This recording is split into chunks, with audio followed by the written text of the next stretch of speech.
Hi everyone, welcome back to the Tox Lab. I'm Rebecca. I'm Rob. This week it's a very festive episode, very special. We're at that time of year where everything's winding down for Christmas, decorations are up, and importantly, Rebecca, do you have the Christmas snacks in? I have some Christmas snacks. I've not done my full Christmas snack haul yet. What are your favourite Christmas snacks? Ooh, I do love a mince pie. Okay, festive pie. I mean, any of the chocolate selection boxes. I think Heroes are probably my favourite. Okay. Or Lindor. Lindor, good. Lindor is good, but it's not really a selection. That's just one great thing. We're not sponsored by Lindor yet. What about you? Have you got your Christmas snacks in? I try not to eat too much Christmas snacks. Sad times. But Christmas cheese is definitely a thing. Oh yeah, Christmas cheese. But how do you feel about marzipan? I quite like marzipan. I feel like I'm in the minority on that one. I like marzipan too. Marzipan is pretty divisive. My wife absolutely hates marzipan. She can't stand anything almond flavour. But it is very, very Christmassy. I mean, we don't just have it at Christmas. It is something that happens throughout the year. But in particular at Christmas, there's a lot of it around, isn't there? Traditional English Christmas cakes with marzipan between the fruitcake and the icing. German Stollen. In the Netherlands, they eat marzipan-shaped potatoes and things like that. Marzipan-shaped potatoes? I was Googling it this morning. Apparently it's a thing. It's not just potatoes. It's like marzipan that looks like other food. I feel like I need to see this. Yeah, definitely go do some Googling. But the question is, what is the connection between marzipan and toxicology? And we're going to be exploring that a bit this week. Before we jump into today's episode, if you want to stay up to date with our content, you can find us on Instagram at _tox_lab. We also have a page on LinkedIn. And for those of you who don't use social media but still want to get in touch with episode suggestions or comments about our episodes, you can email us at thetoxlab@gmail.com. And I can't believe it's already here, but this is our last episode for 2025. So we're going to take a couple of weeks off and we'll be back with a brand new episode on the 5th of January. So what is the relationship between marzipan and toxicology? Well, it's a little bit of a journey. Marzipan is mostly made of sugar and almonds. Almonds actually come in two different varieties. The variety that we all know and love is what we call a sweet almond. But the same trees that produce sweet almonds can occasionally carry a recessive genetic trait that leads them to produce what we call bitter almonds. And bitter almonds have got a bit of a history. They were used as early medicines. They were used to treat a range of conditions in Greco-Roman times, including digestive complaints as a mild sedative.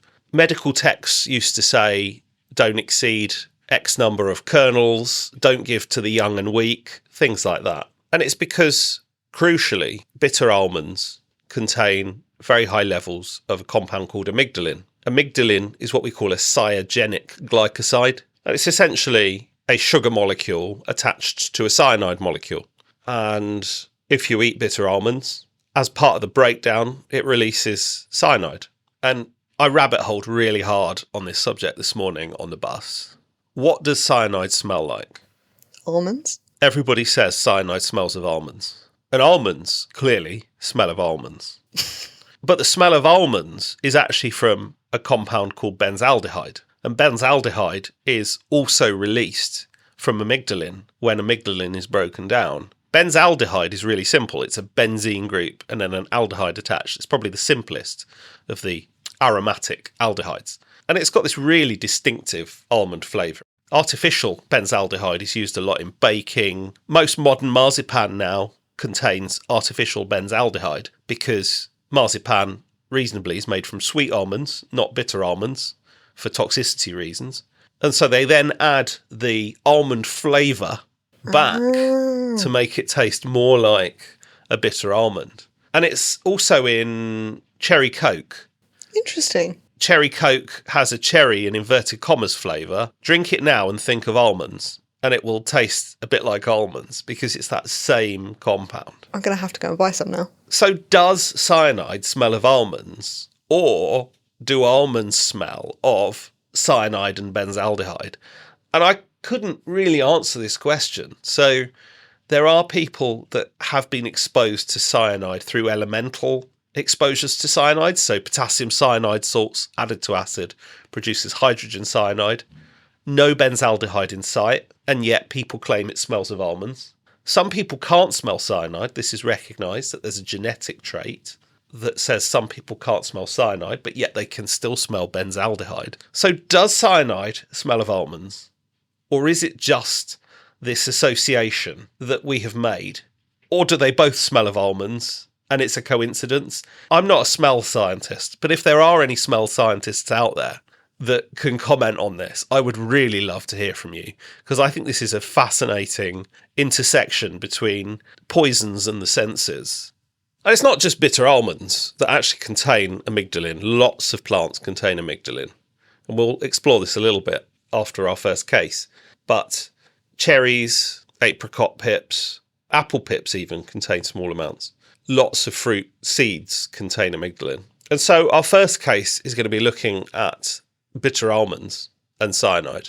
Before we jump into this case and the other papers we're going to discuss today, these papers do touch on suicide, so if that's something you don't want to be listening to, please click off this episode, listen to some of our other content or another podcast entirely, we won't be offended. So this first case report comes out of Iran and involves a 36-year-old woman with a history of suicide attempts and no significant drug history who presented to the emergency department complaining of vomiting. She had an almond orchard that had trees which produced bitter almonds, and she had ingested approximately 40 of these 1 hour prior to admission in an attempt to end her life. 20 minutes after ingesting these, she began vomiting.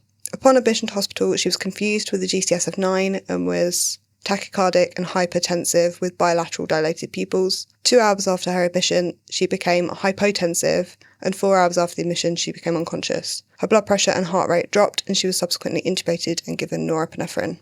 Blood gas analysis showed a severe metabolic acidosis with a pH of 6.92 and a bicarbonate of 8.6 millimoles per litre.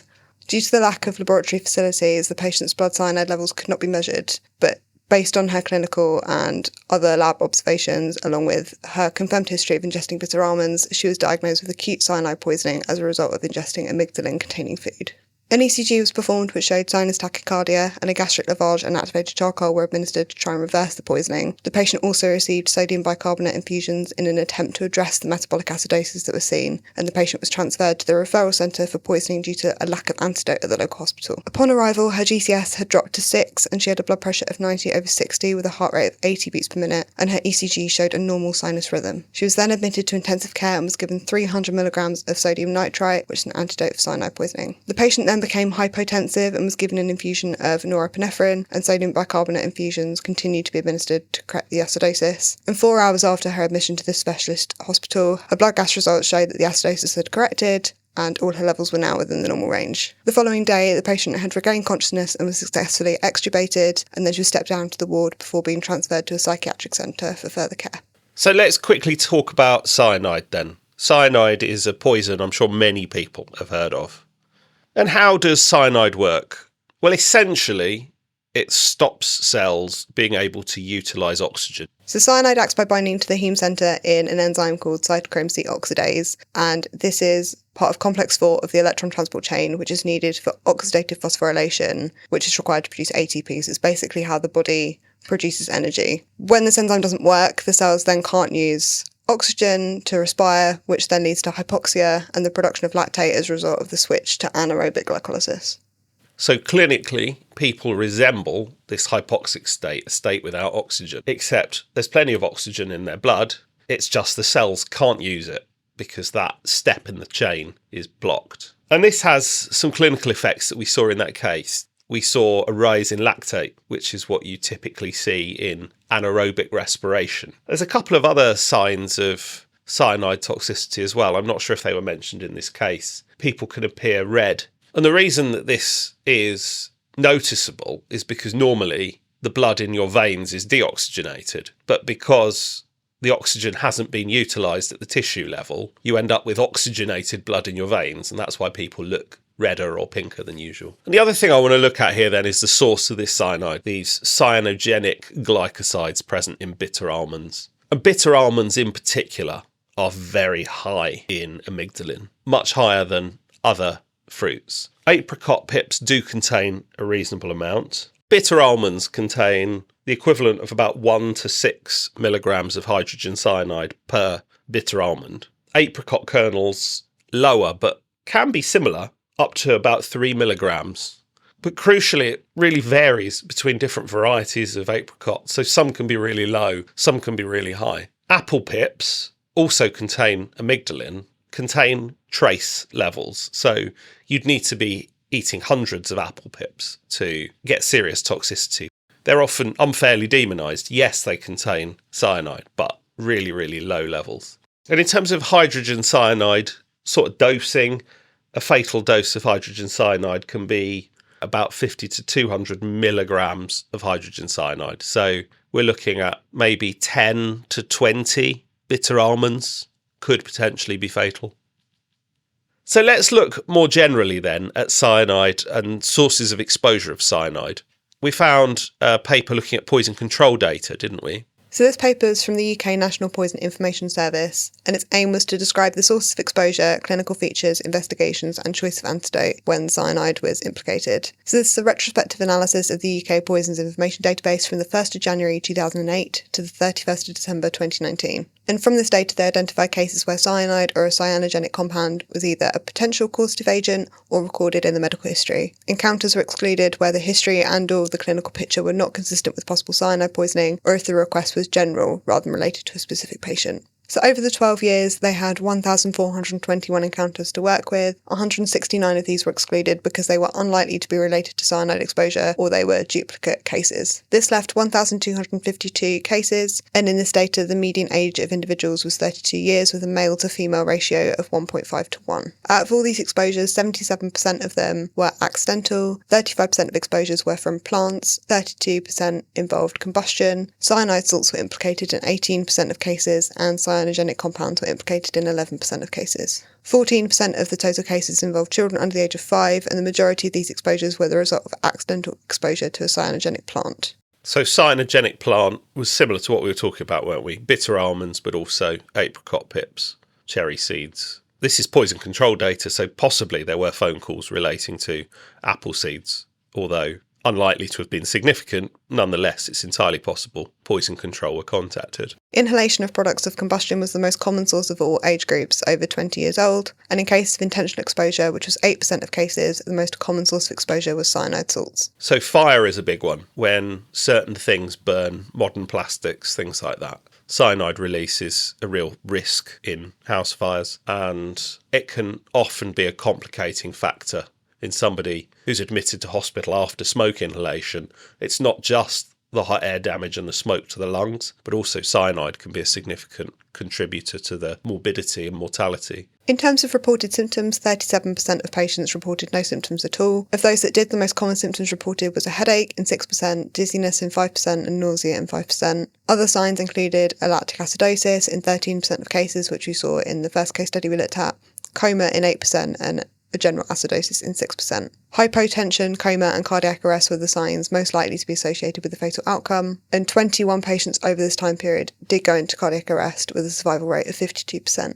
Poison severity score was reported in 1,209 of these cases, with 38% being classified as none, 35% minor, 10% moderate, 13% severe, and 3% were fatal. 93% of patients exposed to cyanogenic plant material had either minor or no symptoms, and products of combustion exposure was the most common cause of a severe poisoning severity score. Cyanide salts and products of combustion exposure were also the most common cause of exposure leading to a fatal outcome.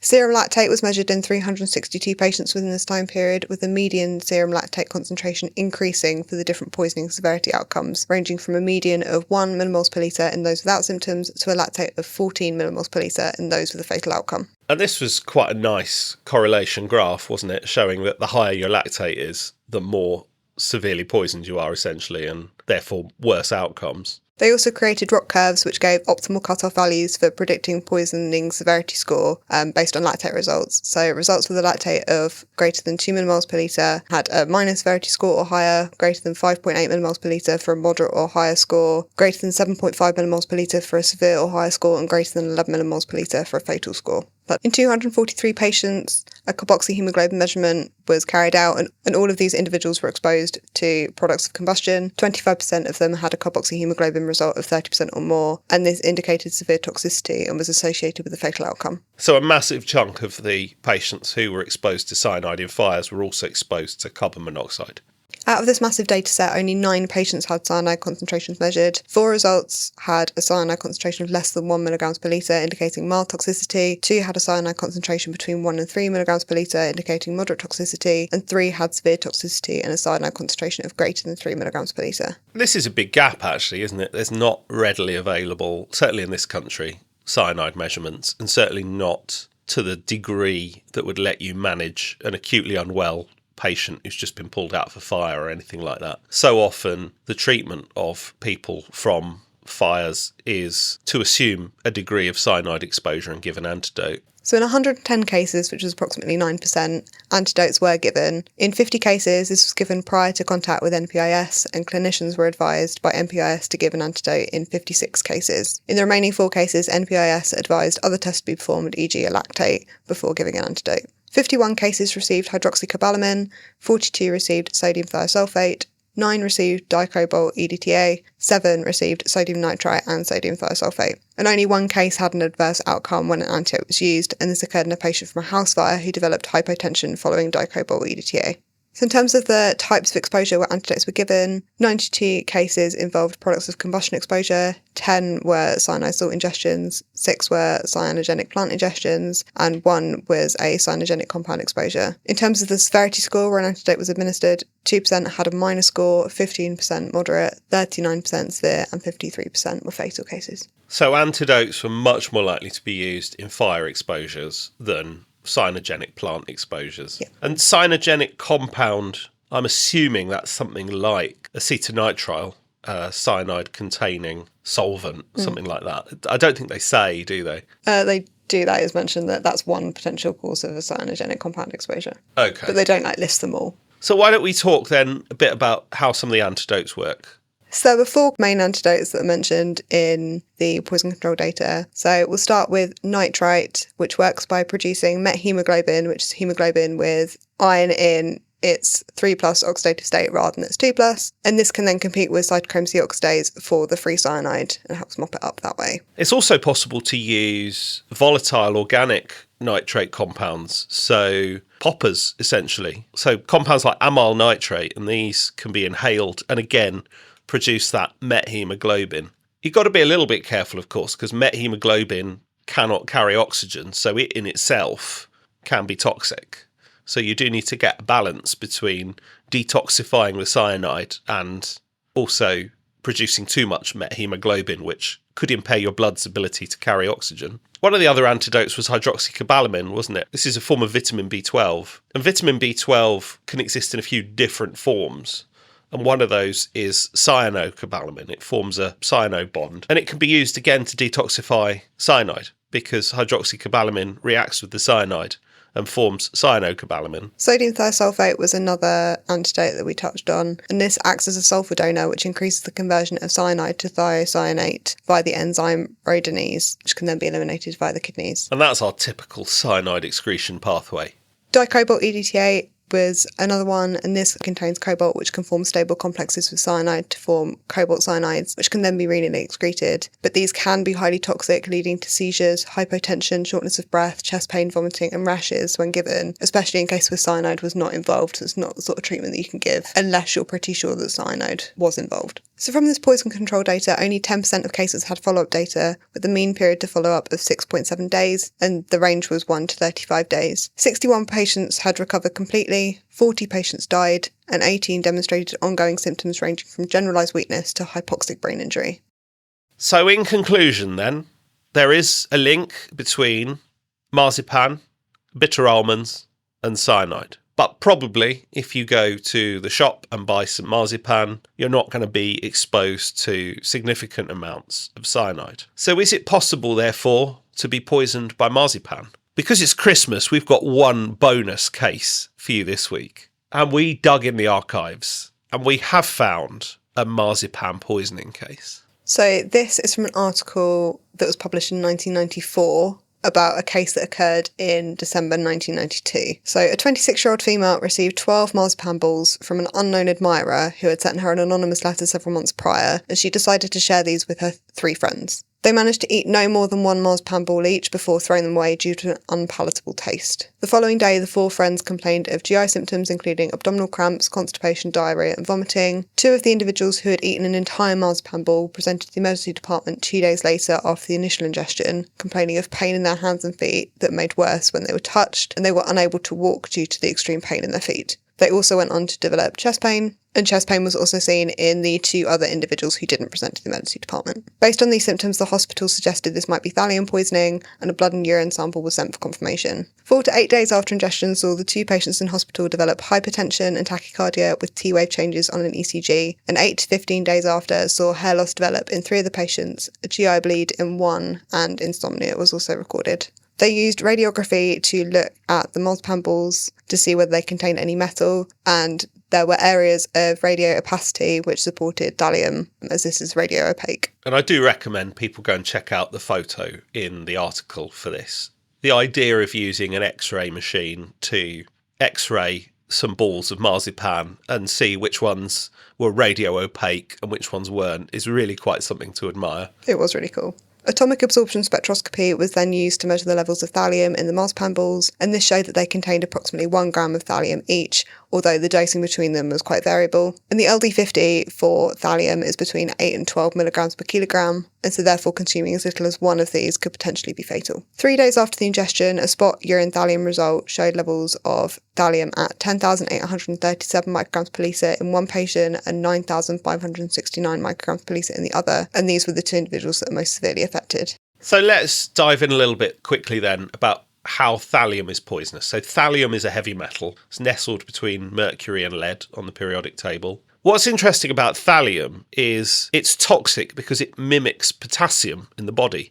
And despite the fact that thallium and potassium are quite a way apart on the periodic table, remarkably thallium ions have got a similar atomic radii to potassium. And so they get taken up into cells in the same way that potassium does. And thallium has a very high affinity to sulfur ligands. And so any enzymes or proteins that contain cysteine, thallium will bind to and disrupt. And so it disrupts then cellular enzymes, which are necessary for cellular functions. And so you end up with this generalized toxicity. And one of those symptoms that's a little bit characteristic of thallium is the hair loss. And interestingly, hair follicles undergo quite a lot of cellular reproduction, and therefore they take up a reasonable amount of potassium, and so they are particularly sensitive to thallium. And that's why the hair loss occurs, because it's hair follicles being preferentially affected by the thallium poisoning. An interesting fun fact, thallium was actually used as a hair removal product in the early 20th century. Oh, okay. Obviously, quite a bit of systemic toxicity. It didn't last very long on the shelves, but it was used for that reason. So individuals were treated with multiple doses of activated charcoal and a potassium chloride infusion. As we've mentioned, potassium has been shown to increase thallium elimination as it has similar atomic radius and charge to thallium. Prussian blue and dialysis were also given. So thallium undergoes enterohepatic recirculation, so it travels from the liver back to the intestines, where it's then reabsorbed and returned back to the liver. And the Prussian blue traps and binds thallium in the intestine, which prevents its reabsorption back into the bloodstream. And Prussian blue is the same Prussian blue that's used by artists worldwide.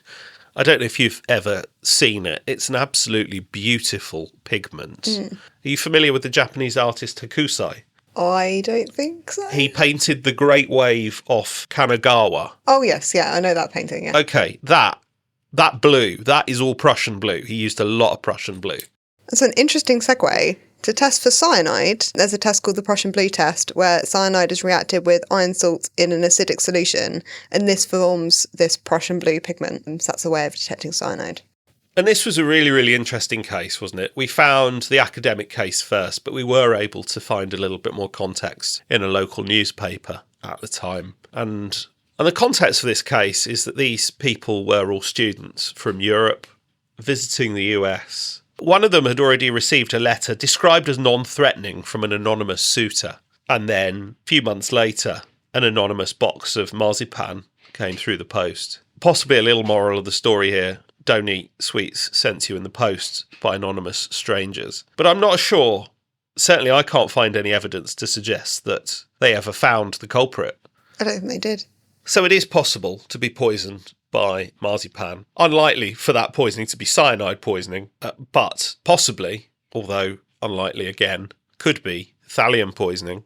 In summary then, there is a link between almonds, marzipan, cyanide. Cyanide is a real thing and exposure risk is real, probably not through marzipan. Marzipan can be a hidden delivery mechanism for non-cyanide poisons. And maybe if you sent anonymous marzipan in the post, maybe don't eat it. Solid advice. Well, I hope you've all enjoyed listening this week, and I want to give you all a massive thank you, not just for listening today, but actually listening throughout the last year as we kind of go into our festive break that we have. Yeah, just thank you all for being here. Thank you all for being part of this little community that we've built over the last year or so. Hope you all have a wonderful festive season, and we'll see you on the 5th of January. Bye!